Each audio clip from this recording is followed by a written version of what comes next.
Hello and welcome to GTO Coach and Go. I'm Jim Delleman with Group Travel Odyssey. I want to thank you for joining us again today. Before we get started with today's topic, I do want to remind you, if you've not done so yet, if you're watching us on YouTube, hit that subscribe button down below. And also, if you ring the bell next to that, you'll be notified anytime that we have new content on our YouTube channel. You can also connect with us on LinkedIn at Group Travel Odyssey, and make sure to like the Group Travel Odyssey Facebook page. Whew, lots of information there. So we have a lot of great stuff on our social media. And so we'd love for you to be involved with that as well.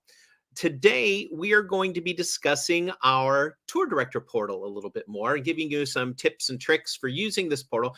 Now, this is not something that I'm going to do myself because it would be probably a very short coach and go if that happened. But we are going to be bringing on the director of GTO, of Group Travel Odyssey, Corey Vries. Corey, welcome. Hey, how are you today? I'm good. I'm really good. I was just saying that we're going to give them some tips and tricks for using the tour director portal. And I figured we better bring on the expert, the person who helped set this whole thing up. So that way we can keep track of tour directors and everything else that a tour operator may need to keep track of. So Corey, you are the person, you are the expert of the day to give us this information. I'm not sure if that's cool or sad, but I definitely have been using it, which Excellent. is sort of making me the expert a little bit, is the fact that I have tour directed some trips now and used the portal. I've talked to people using the portal. We have other employees who use the portal as well. And there are a couple of issues have sort of come up like as we've been trying to use it. There's a couple of issues that have come up that are solvable, a lot of user errors, and I sort of found some different ways to utilize the portal to its maximum advantage. Right? Great. You can use the portal in many different ways, and however it best suits you. So if you are a paper person, like you just have to have paper, the portal still works for you. If you're like, I don't even own a printer, I don't even know what we're doing, then the portal still works for you. If you like to use a laptop, if you like to use an iPad, if you like to use a smartphone, then the portal works for you. And I just wanted to talk a little bit today about some things that I've discovered and some problems that we faced. So the first one I wanted to do before starting to share anything was just to talk a little bit about logging in. Now, anybody signed up one of two ways, right? They either signed up on the portal themselves, which is the best way. That way, the information that's in there was inputted by you. But sometimes your company may have put your name in there, and so they gave you your login. And then what most of our login problems have been assuming that your tour company knows what your email address is. So I get many times, hey, I can't even log in. And I will log in, I'll say, I can do it just fine. And then I show them how, and they're like, oh yeah, I don't use that email address. That's fine. So I'm like, okay, well, that's one thing. Or the tour director, the company sent them bad information, right? That occurs sometimes, and that's okay. I mean, like, just by mistake, right? Mistakes happen. But the portal is very specific because it's secure. There's information in there we don't want everyone to see. It's very secure. And so one of the most common problems is when a company enters in the email address, it's lowercase. So my email address, Corey, Kory, if you capitalize it, I can't log in. So if I log in on a computer, that's fine. But when I type the first letter in on my phone, it capitalizes that K automatically. And the system will not recognize either, it will not recognize one as the other. So basically, you have to make sure that happens. Also, when you get a password, a lot of people are just typing in the password incorrectly. When I cut and paste, I can log in fine. And lastly, one of the login problems that we're facing is on an Android phone. Now, you do have to understand that our portal works great. And most of the problems we're having for people are occurring because of the device, not our portal. And we've been trying to solve the Android problem, and hopefully we will. But for the most part, we're not sure what that problem is. No one is really sure what the problem is, including the people that we've talked to that own Android phones. And it's not across the board, and we're sorry. But those are sort of the 3 login-ish problems, right, that we've occurred. Beyond there, it's mostly navigation. I'm going to talk a little bit about that in a minute. But first, I want to share something that I've never shared before, Jim. I'm going to overshare, I think, is what it really is. Yes. And that is, I want to show you my iPad screen. Ooh. I know. With its lovely pictures of my trip to South Africa. I hope the one in the middle rotates every now and then. But the reason I wanted to do this is because I had started doing tour directing and using my iPad. So if you are a paper person, you could log on to the system, and you could go to your printer and print out every document. And basically all you've done is you've created the packet that they would have mailed you, right? So the tour director portal is great because it would be how it would be mailed to you. And you've got it right there at your fingertips. And when something changes, they don't have to remail it to you. You just print out the new thing. And then you can carry around your packet as normal, just like you always have. So the portal works for those lower tech people that don't want to do everything online. Now, I did a few things to make sure that my iPad was up to a standard, let's say, to make it worth my while. For instance, I have a phone line dedicated to my iPad. So I don't need the Wi-Fi in order to make it work. If you don't want to do that, that's fine. It works great on Wi-Fi. But if you're out of Wi-Fi, then it doesn't work. However, I will show you in just a few minutes some ways for you to make that work by just downloading it to your iPad. And now you've got everything you need. So that works too. The first thing I did was I created an icon for the tour director portal itself. You can see it. It is down on the left or on the right-hand side, the bottom row of icons. You'll see it says GTO Tour Dar, and that's the tour director thing. The way I did that, by the way, we're going to open it up. This is basically using it like it's an app. Even though it's web-based, it's like an app now. I could go to my news, my podcasts. I'm going to go to the GTO portal. It's going to go right there. So that's the first thing I did. And I'll show you how to make that work. And basically what you do is up here in the corner, the top right corner, there's that little box with the up arrow. And if you click on that box with the up arrow, it gives you all these choices. And all you have to do is add it to your home screen right there in the center. And when you do that, it creates the icon for you. You're done. Now you don't have to keep going and typing it in. You don't have to bookmark it on your Safari. It's just there as like if it were its own app, right? Now, the other thing I did was I made it to where I can log in automatically without having to type it in every time. So basically, if I click on use that email address, and now I use my touch login, it's going to put in that information for you. You're saying to yourself, how in the world did you just do that if you don't know? I mean, like I had to look it up, by the way. I was like, this is great. I'll show you. It's really easy, actually. In your settings, you have a passwords setting, basically. It's under Wallet and Apple Pay. When I click on it, it's going to ask me for my Touch ID, and I'm going to use that.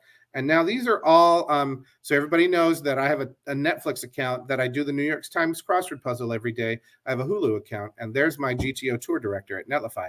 And basically that plus button up at the top will get you just type in the website, your username and your password. It's going to save it for you. And now what you do is you don't have to type it in every time. We're going to use the biometrics on the screen to help you out. Which is great because now I don't have to type it in again. All I have to do is hit the login button. And here I am now into the portal. I like the iPad better than my phone because the screen's larger. It's kind of the same size as a sheet of paper, so I can see everything really well. And a lot of times when you log in, the first thing you sort of see is that little tab thing stuck over to the side with the My Profile, the My Trips, the My Availability. The the way you can make that appear and disappear, if I want to make that disappear, by the way, all I have to do, and the problem is you can't see my finger, but I'm going to take my finger right underneath my availability, anywhere on that white space. I'm just going to swipe it over to the left, and it's gone. How do I make it reappear? I just swipe it back into existence. And there it is again. So I can click on my trips, and I can see my trips come about. When I want it gone, I just swipe it out of my way, and I see my upcoming trips. Swipe it back into existence, and I'm going to go to my profile again. If you weren't aware, swiping is great on the iPad. As I think with any tablet, swiping really helps move things along faster.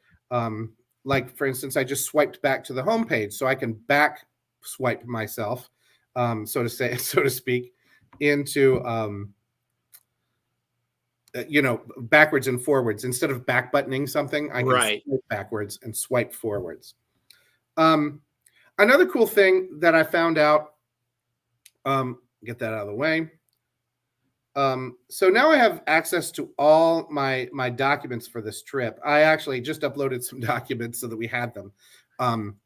And for some companies, by the way, this is just for your side knowledge, for your tour director documents, sometimes they're not documents, they're links to places to fill in the information. So some companies will have, like, you go to their website to fill in your tour director report, let's say, or an accident report, so that you don't print out a document, you do it right online. So, that's one cool way too, is it may not be a document, it could just be a link to some place to go. And I can obviously click on these things and it will open them up. So we're going to actually look at The Greatest Showman, the trumpet two part. I want to thank, I don't know, is this Hal Leonard, for their use of their piece here today. Just to show you that you can do that. Notice it opens up in a different tab. So all I have to, by the way, so what I could do is, if I wanted all, I think maybe I just opened the same one twice. Nope, clarinet, trumpet. I can open them all up in tabs and have them all ready to go. So if I need two different documents for something, I can have them both open on the computer at one time. Just be able to click back and forth between them, right? Which is nice, because I can also do that with my tour director documents. And we're gonna wait on that one for just a second. This happens a lot. You're like, page not found. Oh no, let me click back to the site. I wouldn't. In fact, I would just X out of that one, because your tour director's already open. That's, by the way, why it gives you an error, because your portal is already open somewhere. So I just X'd out of it. It's still open over here. It's all good. And even if I X'd out of the wrong one, it's so easy with my fingerprint to just get back in. So it's really not that big a deal. But that's why it tells you that you can't do it, is because you're already online on another tab. But on these documents, when you download them, we've had some trouble. I'm going to use the final itinerary as an example. A lot of you have said, when I open up the final itinerary, it's wrong. And I'll show you exactly right. Let's view it. I mean, this is nothing. Like, there's nothing else on here. It's wrong. It's true. It is wrong. And you'll say it's the portal. It's not the portal, actually. It's my iPad. If I had Word, which is what this document is, then it would open up in Word just fine. But I don't have Word on this iPad. So I downloaded a free version of a Word thing. Like, there's several out there. It's like Open Office for your computer. You just go find one that's free. They have a lot of open source software. So instead of viewing it, I'm going to download it. Okay, it's going to say, oh no, page not found. X out of that, because I'll promise you, up here in this little corner, there's a down arrow in a circle, and there's your final itinerary right there. And if I open it now, it's going to open it up in this software that I have downloaded. And now I've got my final itinerary like it's supposed to be right here with hotel check-in. I don't want you to think that I used a full trip here, because I did not. So it obviously has just a little bit, but the information that was missing is now there, right? Or you can save it to a PDF and use it as a PDF. Some companies actually upload PDFs because they're much easier to handle. And that is a great way to do it. But if you're working for a company that doesn't, then you just you just simply download some free software, and there you are. It can be any of them. So if you think that Microsoft Word is the only, and here's the price you pay um, for for using free software, is you get the little ad at the end. That's okay. We're so anyway, we can we just download it to our phone, and then or our iPad or whatever you're using, and then open it up. And that saves a lot of hassle for us looking at it. And you can do that with any Word document, right? Obviously, PDFs work better, but if they have a document or an Excel spreadsheet, right, the same thing. It will open up then in your free software, and you can manipulate it just as you would normally. You could print it out, right? Like I said, if you are low tech, then basically what you're looking at is coming down to here, opening them all up and printing them. There is nothing wrong with that. This is designed to be utilized in that manner if you want. Likewise, if you want to download it all to your iPad and have a folder for it, and then you just go to that folder all the time, absolutely do that. I actually leave this up on my iPad. So interestingly enough, if this screen is showing, then the links are active, whether you're logged in or not. So if I said, okay, I'm going to leave this for a while, and I go away, it shuts down, and I come back in and I log back, or I open it back up, and this screen is still there. When I click on the Greatest Showman selections from B flat clarinet, it's going to open that link up anyways, because the link is still active. So you don't always have to log in and out every time. I have found, which is great. So now I can open it up, and as long as I'm still on the Wi-Fi, in comes the document, and you're ready to use it. That's excellent. I've used my iPad many times to show confirmation numbers, to show the person that's been paid. Like, I have the receipt in my hand, and so there's like, well, sir, you haven't paid this. Well, yes, I have. Here's the receipt right here. And they go, oh, thank you very much. We didn't see that. And then you've got to take it care of.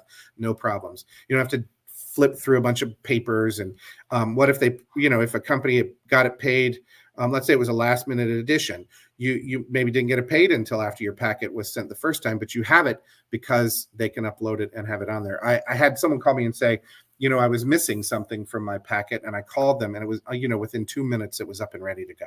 Yep. Which is really great.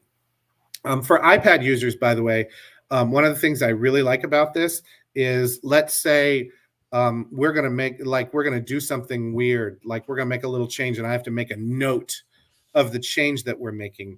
If you go to the bottom left-hand corner of your screen, and it might from any corner, bottom right.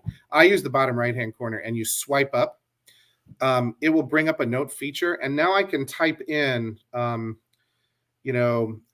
changing dinner time to 6 p.m. Right? And then when I'm done, I hit done, and it goes away.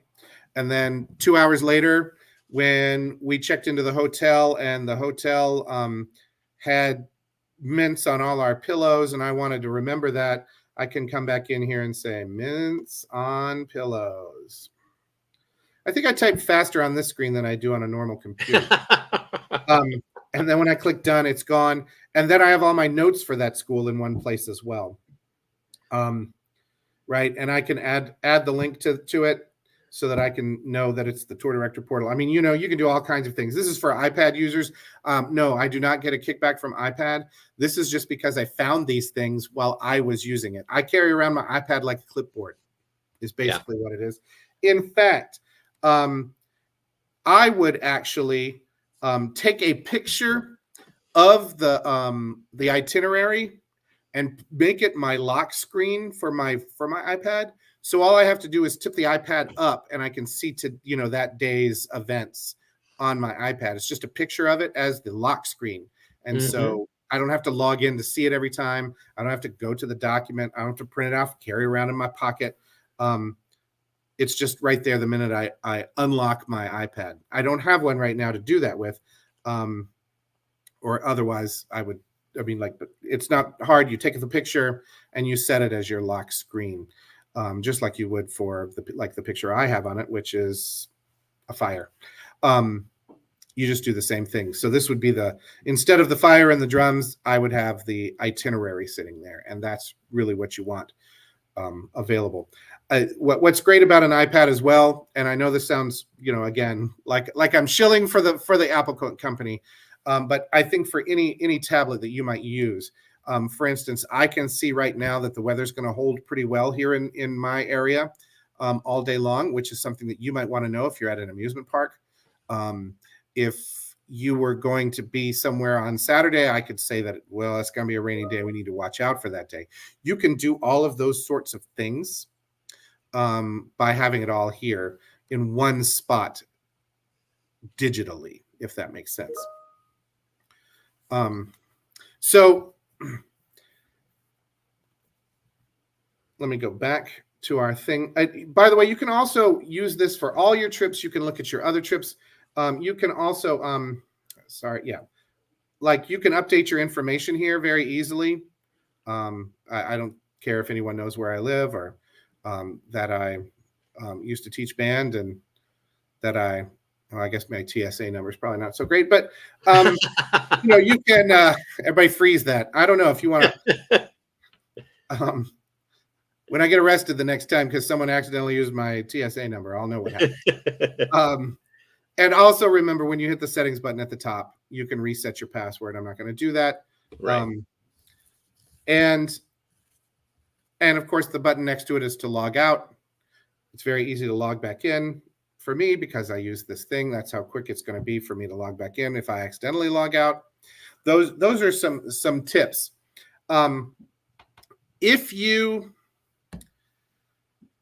If you're so inclined, you're welcome to send me any ideas about what you'd like on the portal. So if you're watching this 20 years from now, first of all, I might be retired, but you could still try. You could still try to send. But in the near future, if you've got some ideas, that's great. One of the things we're going to update is we're going to make it so that the company that is hiring you can alert you when the packet is complete. Because it's updated automatically, you can see it being updated in real time, but they may not be ready for you to check it yet. Right. So we're going to give a way for them to signal to you that it's ready. Now check it. We're also going to find a way for you to get a little bit better breakdown on passenger numbers.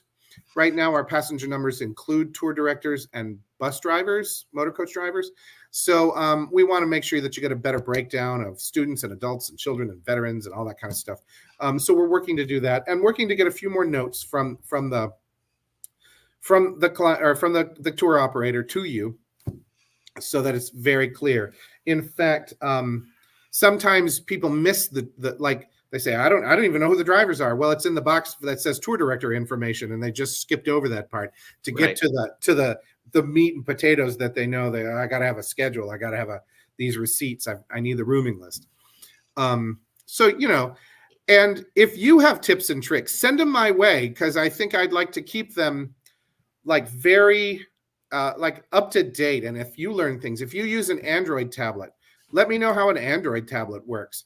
If you use your phone, do you have any tips and tricks for that? Because these are just things that I've learned over this last tour season, because I like to still get out there and do some tours and remain in the industry in an active role. And so I did these things, found these things out. I want your expertise as well. So that's excellent. Yeah, that's it, Jim. I didn't like to get into it word edgewise. If you do need to get in touch with Corey, his email address is corey@gtonetwork.com. So please, like he said, give your feedback, give your pointers, give your tips, especially for those of you who are Android users, phone and tablet. Let everybody know so we can put all these tips together. And again, give us feedback. Give your honest feedback. I know that we have had people that have used this and love the fact that if something is missing, within just a matter of a minute or two, everything can be updated in that digital packet. And so it does save a lot of time and a lot of headaches where things don't necessarily have to be FedExed overnight to somebody or things like that, because since this is all digital, it's active. If changes are made to the trip, if changes are made to the itinerary, it's active to this trip and it's updated then in that tour director packet. So, we're in a new era. We're trying to become as efficient and paper-free as possible. And this kind of allows us to do that. So, Corey, thank you so much on all the tips and tricks for the tour director portal. And you guys did a fantastic job with creating this and putting this together to give not only the tour directors, but the tour operators that use the GTO system a place to go where everything can work together and they can easily schedule these tour directors. And tour directors can put in their availability and everything else in that tour director portal. So that way the tour operators know when they're available for a trip. So, Right. It is saving a lot of time. It's saving a lot of emails, and it's saving a lot of calls that used to happen back and forth with people as well. So That's right. That's right. That's what we tried for. I'm glad it's working, and I'm glad people like it. We're excited about it, and hopefully we'll just keep making improvements on it from here. excellent. I'm sure we will. And Corey, thank you for your expertise and thank you for joining us again today. And did you know that GTO Coach and Go happens every other Tuesday at 2:00 Eastern time? So next week, we will have what we call a GTO fast break, which is just a very quick video that gives you a couple pointers, some insight into how to use specific parts of our system a little bit faster. The GTO fast break can be found in our community forum. So for those of you who are our GTO members, you can go to your community forum, go into media, and look for Fast Break, and you'll be able to see all of those little pieces and snippets of video that will help you utilize the GTO system a little bit better. And again, not this next week, but a week after, then we're going to be having another GTO Coach and Go, where we will bring on Corey or Christina or maybe Sierra to kind of show us a little bit more about the GTO system. So thank you so much for joining us today. And again, if you have not done so, follow us on our social media channels. You can subscribe to our YouTube channel. You can like us on Facebook, and you can also connect with us on LinkedIn as well. So thank you for joining us today. And Corey, thank you again for adding your expertise and giving us all this fantastic information. We really appreciate it. Absolutely. I enjoyed it as always. Great. Well, everybody, we'll see you in a couple of weeks, and hopefully you got enough information to last for 2 weeks. But again, contact us. Let us know if you need anything else, and we will see you in 2 very short weeks. Thank you for watching this episode of GTO Coach and Go. We invite you to stay connected with Group Travel Odyssey on Facebook, YouTube, and LinkedIn. And be sure to check out more of our media, including Destination Dispatch and the Destinations Beyond Expectations podcast. Please visit our website, grouptravelodyssey.com, where you can learn more about GTO and request a demo. Group Travel Odyssey, business without boundaries.